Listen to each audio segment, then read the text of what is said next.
The greatest power ever wielded was not clutched in the hand of a conqueror, nor forged on the battlefield of empires, nor enshrined in the scepters of kings. No, a truly shocking truth, a truth that turns the very cosmos on its head, is that ultimate dominion was unveiled in the act of a peasant washing the dust from a fisherman's foot, in the whisper of parables that shattered millennia of human ambition. You are there, dust biting at your sandals, the scent of parched earth and unwashed bodies thick in the air of first-century Judea.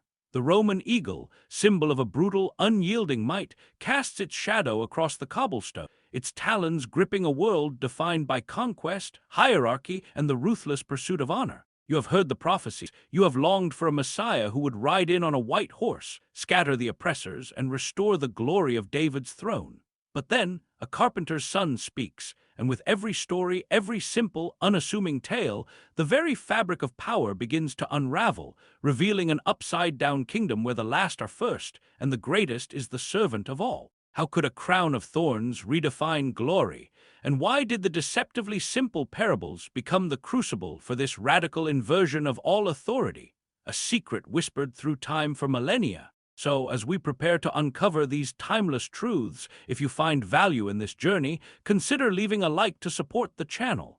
It makes a huge difference. Share your own thoughts on this profound mystery in the comments below. Now, still your heart and open your mind. The veil of history is about to be torn away. Our revelation begins. You stand among the eager, jostling crowds, amidst the cynical scribes and the self-righteous Pharisees, all straining to hear the words of this Nazarene sage. You anticipate pronouncements of rebellion, strategies for liberation, declarations of a conquering kingdom.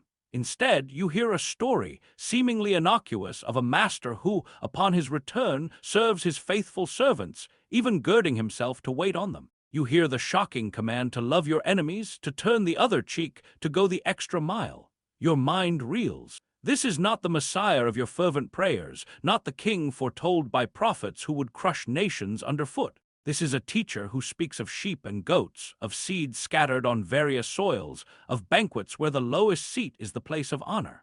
He tells you that when you host a feast, you should not invite your rich friends or your relatives, but the poor, the crippled, the lame, and the blind, for they cannot repay you, and your reward will be great in the resurrection of the just. This was not merely social etiquette. It was a profound act of subversion against the deeply entrenched honor-shame culture of the ancient Near East, where every interaction was a negotiation of status and reciprocity. You recall the rigid societal structures meticulously documented by Roman historians like Josephus, who chronicled the endless power struggles within the Jewish aristocracy and the brutal efficiency with which Rome maintained its dominion through fear and hierarchical control. Every aspect of life, from seating arrangements at a meal to the very clothing one wore, was a statement of status, a carefully guarded position within the pecking order. To be served was a mark of honor. To serve was often a sign of subservience, of being lesser. Yet, this teacher, who claimed to be the Messiah, directly challenged this order. He did not merely preach humility, he embodied it. You remember the chilling scene at the Last Supper, where he, the awaited king of Israel, kneels and takes up the rough cloth of a servant, washing the feet of his disciples, including the very one who would betray him. The disciples themselves, steeped in the world's perception of power, argued among themselves about who would be the greatest in his kingdom, even as he spoke of serving. They, like you, were conditioned to understand power as domination, as command, as receiving homage. They struggled to grasp that the very act of emptying oneself, of taking the lowest place, was not weakness, but the radical, fundamental source of an entirely new, immeasurable power. This radical redefinition of kingship and authority was not just a moral lesson, it was a cosmic reengineering, hinted at in ancient texts beyond the common scrolls. While not explicitly detailed in the canonical scripture, the wisdom traditions contained in books like Enoch subtly speak of a pre-existent divine order, a heavenly hierarchy where righteousness and humble service were intrinsically linked to proximity to the divine throne, before the corruption of earthly power infected humanity. The idea that pride and ambition were the very instruments of the first rebellion in the heavenly realms, leading to the fall, provides a chilling backdrop to this new, inverted kingdom. For centuries, the faithful have wrestled with the question of whether the true measure of divine power lies in outward might, in the ability to command legions and raise empires, or in the profound, internal emptying of self that mirrors the very act of creation itself, a divine self-sacrifice that allowed for the existence of all things, an act of servanthood on the grandest scale. The parables, then, were not just moral fables. They were encrypted blueprints for a kingdom built on an entirely different foundation, a crown not of gold, but of self-giving, a throne not of marble, but of humility. You are witnessing the blueprint of an upside-down crown. You stand on the ancient, dusty road from Jerusalem to Jericho, a path notorious for its dangers, its winding ravines providing perfect ambush points for brigands. The air is thick with unspoken tension, a tapestry woven from centuries of cultural animosity and religious schism. You hear the story unfold, a simple tale, yet one that rips apart the very fabric of your preconceived notions of righteousness and neighborly love. A man, a Jew like yourself, lies half dead, stripped and beaten, left for carrion by thieves. You watch as a priest, then a Levite, both pillars of the community, guardians of the law, pass by on the other side. They are bound by ritual purity laws, by the fear of defilement from touching a corpse, by the urgent demands of temple service. You understand their dilemma, their adherence to stringent religious codes that, in their eyes, superseded the needs of a stranger. These were not evil men. They were men shaped by a system that prized ritualistic cleanliness and public perception. Yet the story's climax shatters your assumption. It is a Samaritan, a member of a people you have been taught to despise, to consider heretics and half-breeds, who stops. Your stomach churns with a primal, inherited disdain. You recall the historical narratives, meticulously preserved, of the schism between Judah and Samaria, centuries of bitter rivalry that culminated in the destruction of the Samaritan temple on Mount Gerizim by John Hyrcanus, and the Jews' refusal to share a common heritage or even a cup of water with them. Josephus, in his Antiquities of the Jews, paints a vivid picture of this animosity, detailing the mutual contempt and occasional violent clashes. Archaeological excavations in Samaria itself reveal a distinct cultural identity, separate from Judea, underscoring the deep-seated division. To even utter the word Samaritan in a positive light in that context was an affront, a challenge to the very identity of the Jewish listener. Yet, this despised outsider, this other, is the hero of the parable. He bandages the man's wounds, pouring oil and wine, costly, precious commodities, comforting him, placing him on his own animal, and taking him to an inn. Not only that, but he pays for his care, promising to return and settle any further debts. This is not mere charity. It is reckless, self-emptying, inconvenient compassion offered to an enemy. One is forced to ask, why this specific, deeply offensive choice of a protagonist? Why a Samaritan, the embodiment of everything a Jew was taught to revile as the exemplar of true neighborliness? And why does this act of radical servanthood, performed by the antithesis of a righteous person in the eyes of the law, become the very definition of love in the kingdom? It is here that the deeper meaning of the kingdom's upside-down crown fully reveals itself. The priest and the Levite represent the prevailing understanding of power and righteousness, adherence to established structures, preservation of status, ritual purity, and the external display of piety. Their actions, though understandable within their framework, demonstrate a limitation, a boundary to their compassion. The Samaritan, however, operated outside these boundaries. His power derived not from his social standing, his religious affiliation, or his perceived purity, but from his profound, empathetic self-abasement, his willingness to transcend tribal hatred, religious dogma, and personal inconvenience for the sake of another human being. He did not ask, "Who is my neighbor?" He became the neighbor, embodying the very essence of active, costly love. This narrative, stripped of its cultural shock, reveals a profound spiritual truth hinted at in other esoteric traditions, though not explicitly in canonical texts. Some ancient Jewish mystic traditions, like aspects found in early Kabbalah, though developed much later, they draw on earlier oral wisdom, speak of the descent or contraction, tzimtzum of the divine for creation and sustenance. This concept, in its most profound sense, suggests a divine act of self-limitation, of emptying for the sake of making space for existence and relationship. While not a direct parallel, the echo of this divine self-emptying can be seen in the Samaritan's radical servanthood. It is the antithesis of the pagan gods of the ancient world, who demanded sacrifice and homage from humanity to bolster their own power and glory. The God of Abraham, Isaac, and Jacob, as revealed in these parables, operates on an entirely different principle: self-giving.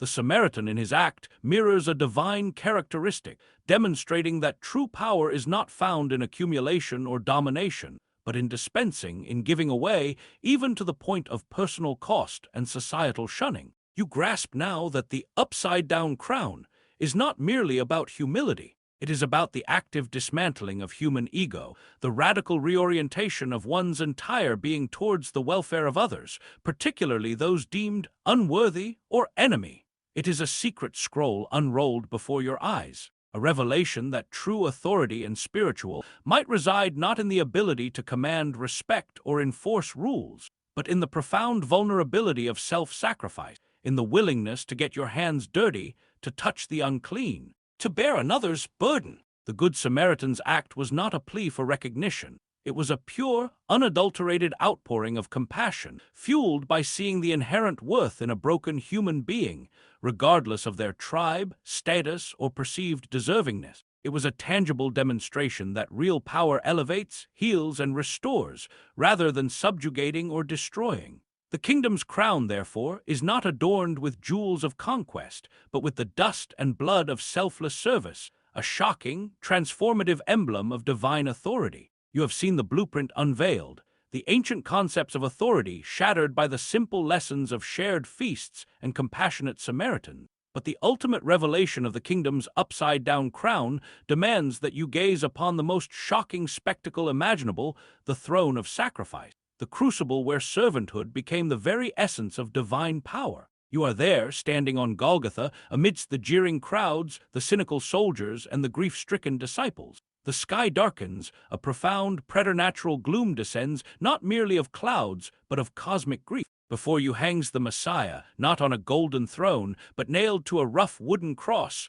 the instrument of Rome's most brutal, humiliating punishment. This is not the conquering king you imagined, not the Lion of Judah roaring defiance. This is a man broken, bleeding, stripped of all dignity, crowned not with gold, but with thorns, the very symbol of suffering and curse. You witness the apparent weakness, the absolute vulnerability. Every gasp, every drop of blood, every insult hurled at him is a stark repudiation of human notions of power. Roman crucifixion, as attested by historians like Josephus in his detailed accounts of Jewish rebellions and Roman reprisals, was meticulously designed to inflict maximum pain and public degradation. It was a spectacle of absolute state power, a terrifying warning that crushed all hope of resistance. Archaeological discoveries, such as the skeletal remains of Yohanan, found in Jivat ha-Mivtar with a nail still through his heel bone, grimly confirm the horrific reality of this execution method. It was the ultimate assertion of earthly dominion, a graphic display of the empire's ability to subjugate and destroy. Yet, in this moment of ultimate human weakness, in this apparent defeat, the most profound act of divine power is being unfurled, a cosmic reversal that defies all logic and expectation. The very instrument of shame becomes the pivot of salvation, the symbol of servanthood elevated to the highest power. One is forced to ask, why this path? Why did the creator of the cosmos choose the path of ultimate vulnerability, of self-abasement and suffering to establish his eternal kingdom? Why was the throne of a truly upside-down crown built not of earthly triumph, but of agonizing sacrifice? For centuries, the faithful have wrestled with the question of whether omnipotence truly implies crushing might, or if its deepest truth lies in the capacity for infinite self-giving. The ancient world, steeped in the myths of powerful, often capricious gods who demanded offerings and sacrifices to appease their wrath or grant their favor, could scarcely comprehend a God who became the sacrifice. This was not a God who received power through death, but one whose life poured out power through death. This concept of divine self-emptying, known as kenosis in theological terms, finds echoes in the most profound, secret wisdom traditions, though often distorted or misunderstood. While not explicitly detailed in canonical texts as a pre-creational blueprint, the Book of Revelation speaks of the Lamb slain from the creation of the world. Revelation 13:8, hinting at a divine plan of ultimate self-giving embedded in the very fabric of existence from its inception. This suggests that the servanthood demonstrated on the cross was not a reactive measure, but the eternal, inherent nature of the divine, a truth veiled from most human understanding until its revelation in time. Unlike the pagan mystery religions that sometimes featured dying and rising deities, these deities were often subject to fate or external forces, gaining power through cyclical processes. Here, a sovereign God willingly enters into suffering, chooses servanthood as the path to supreme authority, and transforms the instrument of death into the gateway of life. You realize now that the parables were not merely moral exhortation, they were preparatory lessons, parables of the cross itself. The good shepherd laying down his life for the sheep, the master washing his servants' feet, the Samaritan pouring out expensive oil and wine for a despised stranger, all were echoes, anticipations of this ultimate act of servanthood. The kingdom's crown is not shiny and new. It is ancient, weathered, stained with the dust and blood of self-giving.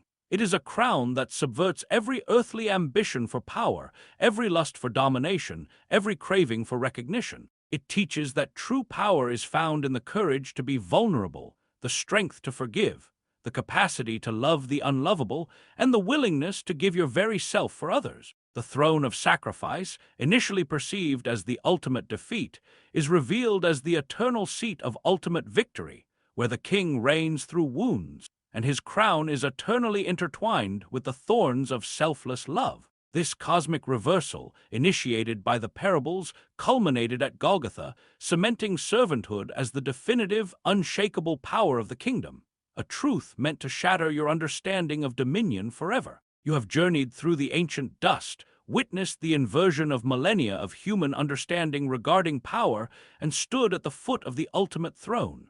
The parables, once deceptively simple tales, now resonate with the earth-shattering profundity of a divine manifesto. They are not mere moral fables, but encrypted revelations from the king of an upside-down kingdom, a realm where strength is found in weakness, where leadership is defined by servitude, and where the greatest honor is to take the lowest place. This truth, revealed in the carpenter's words and sealed in the carpenter's blood, fundamentally reshapes not only your understanding of spirituality, but the very trajectory of humanity's destiny. The kingdom's upside-down crown is not a mere theological construct. It is a living, breathing paradigm that challenges every societal structure, every personal ambition, every definition of success that has ever gripped the human heart. It is the ultimate antidote to the lust for control, the hunger for dominance that has plagued civilizations since time immemorial. This is the eternal, spiritual significance. The divine, in its infinite wisdom, chose to redefine power not through conquest, but through profound, self-sacrificial love. It is a love so radical, so boundless, that it willingly embraced the shame of the cross to redeem a broken world. This king, crowned with thorns, reigns forever from a throne of sacrifice, inviting you not to climb hierarchy, but to descend into humble service, to embrace the paradox where true authority blossoms from authentic vulnerability. The impact on humanity's destiny is immeasurable. It calls us away from the endless, destructive cycles of pride and aggression towards a path of healing, compassion, and true connection. It is a revolutionary summons to live out a power that elevates, restores, and liberates, a power that finds its ultimate expression in emptying oneself for the sake of others. This understanding, once veiled, now stands revealed. The crown that truly conquers all is the crown of servanthood.